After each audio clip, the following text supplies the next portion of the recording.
Zero. That's how many rate cuts Goldman Sachs now expects in 2026. Zero. None. And it gets worse. Rate hike odds for December are actually starting to climb. This just dropped, and most investors are still asleep at the wheel. Here's what's really going on, and what you need to be thinking about right now before this repricing hits your portfolio. Goldman Sachs just officially reversed its 2026 rate cut forecast. Gone. Off the table. The trigger?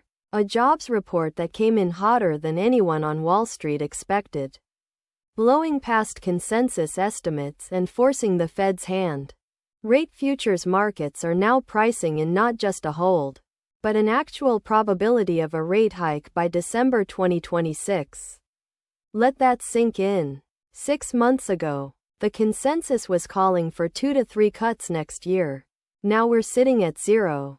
And the direction of risk is tilting upward, not down.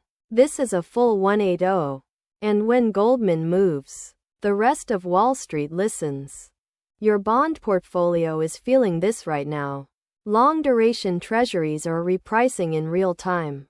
Rates are under pressure. Growth stocks, the ones that need cheap money to justify their valuations, are suddenly staring down a much more hostile environment.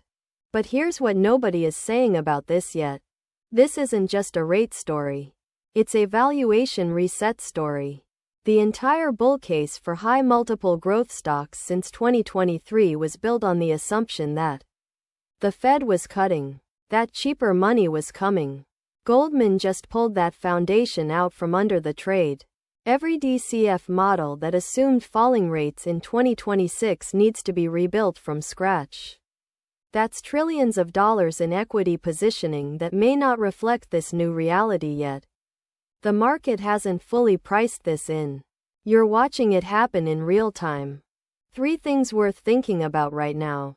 Educational perspective only.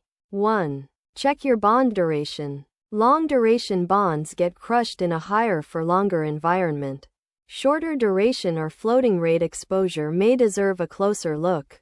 2. Reassess rate-sensitive holdings. REITs, utilities, and long-duration growth names face real headwinds if Goldman's forecast holds. Know exactly how much rate sensitivity is sitting in your portfolio right now. 3. Look at what actually wins in this environment. Value stocks, dividend payers, financials, sectors that don't need falling rates to perform. That rotation may already be underway. Goldman Sachs just called 0 cuts and rising hike odds for 2026. And the market hasn't fully caught up yet. So here's the specific question. Is this the end of the growth stock rally? Or is Goldman wrong again? Drop your answer below. This video is for educational purposes only, not financial advice. Always consult a qualified advisor before making any investment decisions.